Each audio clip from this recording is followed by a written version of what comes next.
Boa noite, galerinha. Estou de volta. Meu nome é Kelly Souza e a aula de hoje vai ser sobre os principais pensadores iluministas. Dentre os principais, nós temos 4, tá? Que é John Locke, Montesquieu, Voltaire e Rousseau. Só que o tema da aula de hoje a gente vai falar dos 2 primeiros, que é Locke e Montesquieu, tá? E aí, o que a gente tem que falar primeiro? John Locke, ele é considerado o pai do iluminismo, do movimento intelectual, tá? Ele é um dos principais, ele é aquele que trouxe o iluminismo para todos, né? E aí vai ser seguido pelos outros pensadores também, cada um contemporâneo ao seu período. Mas a gente pode dizer que o principal deles é John Locke. E quais são as características, qual é a maior crítica que John Locke faz? John Locke, a maior crítica de John Locke é contra o absolutismo, tá? Ele é totalmente contra esse poder absoluto do rei. Ele não concorda com isso. Então, ele, como é que eu vou falar para vocês? Ele vai estabelecer, John Locke que vai estabelecer a questão do contrato social. O contrato social é aquele contrato que existe entre cidadão e o governo. Não é um contrato, gente, físico, igual a gente faz um contrato de aluguel, contrato de locação de carro, nada disso, tá? É um contrato que no momento que a gente elege, hoje, a gente elege um presidente, um prefeito, um governador, nós estamos dando a ele plenos direitos de governar. Sendo que esse pleno direito não quer dizer que ele seja absoluto, que ele pode intervir, que ele pode ultrapassar esse direito. Tá? Esse direito dele é limitado pela Constituição. Ele pode fazer dentro até onde a Constituição permite que ele faça. Então, no momento que a gente vai às urnas, e esse ano, acredito eu que a gente ainda tem uma eleição, nós vamos votar. E nessas eleições a gente vai votar em prefeito, vereadores. Quando nós votarmos e eles forem eleitos, nós estamos dando a ele o poder de governar. Numa situação como atual, sobre o Covid-19, essa questão da intervenção que a cidade de Niterói, por exemplo, está fazendo. O prefeito ele tem o direito de fazer isso uma vez que ele foi nomeado prefeito. Tá? Só que ele não pode ultrapassar esse limite.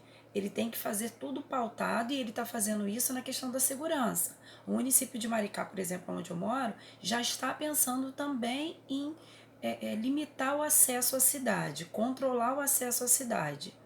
Então, isso tudo é estabelecido por um contrato social. Contrato esse que John Locke já lutava para que existisse, tá?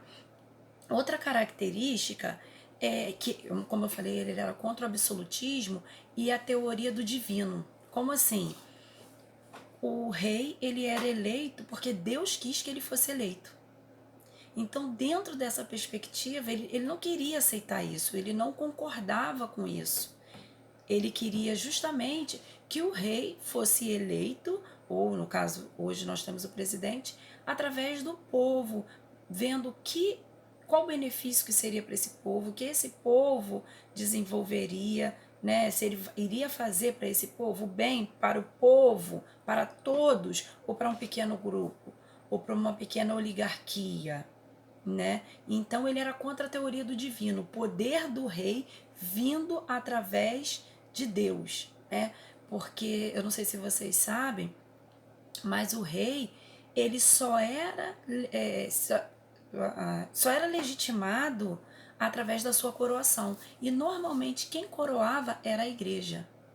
Então, se a gente pegar o exemplo, o rei morreu e aí seu primogênito vai assumir. Ele acabou de falecer, o primogênito não é rei, ele continua sendo príncipe.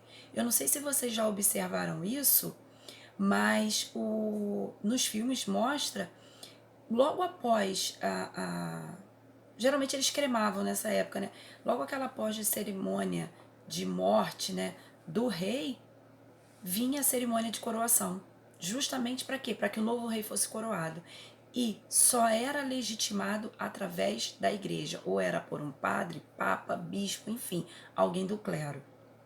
O único que se autocoroou foi Napoleão Bonaparte. Foi o único que pegou e botou a coroa na sua cabeça. E foi legitimado, mas pelo medo, né, que a população tinha dele. Tá? Então, ele não concordava com isso. John Locke era totalmente contra esse poder divino que o rei estabelecia.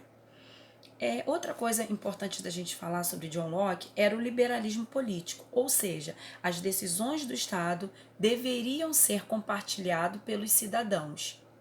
Ou seja, o poder do Estado deveria ocorrer uma vez que houvesse um acordo entre os cidadãos e o Estado. Uma vez que o rei ou o governante, né, ultrapassasse esse limite, ele teria o poder do veto, ou seja, de ser retirado desse cargo. Se ele intervisse de maneira errada, de maneira não positiva, em favor do cidadão, do Estado, tá? Então, esse liberalismo político era isso. Ele dizia, afirmava que esse povo, o rei, ele só teria que fazer aquilo que era bom para o povo e com a participação do povo, tá? E aí, nós vamos para o segundo, que é Montesquieu.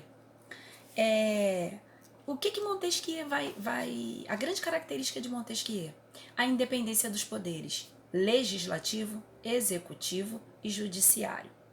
Para quem não sabe, ou então para relembrar, o poder legislativo é aquele que cria as leis, composto normalmente pelo Senado.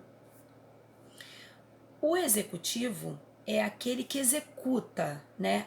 O Senado cria a lei e ele vai lá e executa, ele sanciona a lei. E esse poder é investido normalmente pelo presidente, né? Ou chefe de Estado, tá? E o terceiro é o judiciário, que faz com que essa lei seja cumprida, né? Ela pune, ela cobra. Então era dividido, a teoria dele era com base na divisão dos poderes: legislativo, executivo e judiciário. Ele escreveu um livro chamado O Espírito das Leis. Nesse livro, a principal crítica que ele fazia era o regime absolutista francês na época. Mas, em contrapartida, ele apoiava o absolutismo inglês, né? Ele elogiava a monarquia inglesa. O Estado não deveria usar o poder soberano, mas que esse submetesse todas as leis. Então, assim como Locke, ele também ele defendia que esse povo, tá? O povo, né? Não é nem o povo em si. Os governantes, eles deveriam governar, mas o seu poder não deveria ser absoluto. Eles deveriam governar de acordo com leis. É o que hoje nós temos a Constituição Federal, que é a lei máxima do Estado, né? No Brasil, a nossa Constituição, a que a gente utiliza é de 1988.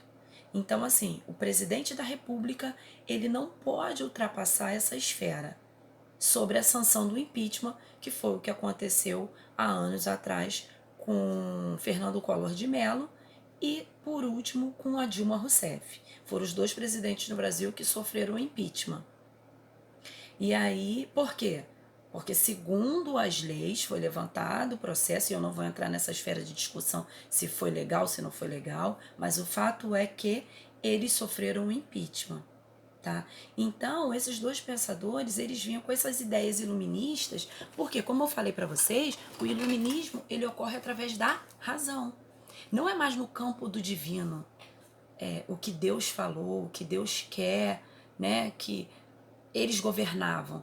Eles governavam com essa base divina, com essa base que Deus era provedor de todas as razões às quais eles estavam. Então, se ele era rei, era porque Deus quis. Se ele governava de um modo tirano, é porque Deus permitia que ele fosse tirano, porque aquela população merecia isso, enfim. O poder era sempre através do divino, mas não quer dizer que Deus concordava com isso, mas era a interpretação daqueles que acreditavam. Tá? A aula de hoje a gente vai encerrar por aqui. Mais uma vez eu peço para vocês, se inscrevam aqui no canal, deixe seu like se você gostou.